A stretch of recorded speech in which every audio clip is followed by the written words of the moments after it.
Just behind this barbed wire fence stands Alabama's toughest prison.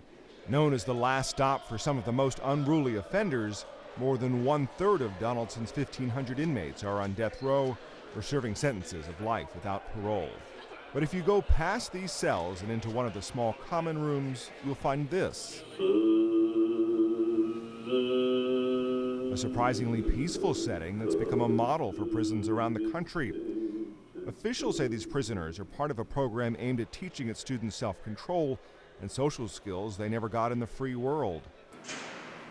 I was so wound up in here that I just didn't know what the next day was going to be.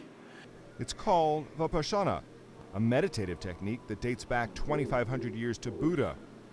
The word means to see things as they really are, which is also the goal of the intense 10-day courses. These techniques have been taught in Indian prisons for decades and started here in 2002. The classes are held 4 times a year in a prison gym where as many as 40 inmate volunteers live in silence and practice hours of breathing exercises and self-examination. Some men are brought to tears, a few have thrown up, and others drop out. Outside volunteers paid for by the Vipassana Prison Trust guide their way. People come up to you trying to get you agitated by talking to you, and you just ignore them, whatever. A graduation ceremony is held for inmates who finish the course, giving them both a chance to celebrate their achievement and explain to other inmates what the experience meant to them. You can actually feel life and know what it is. You don't have to look at, well, Michael Jordan's life and I want to be Jordan. Jordan was Jordan. I'm Coleman. I'm Carl. I'm me.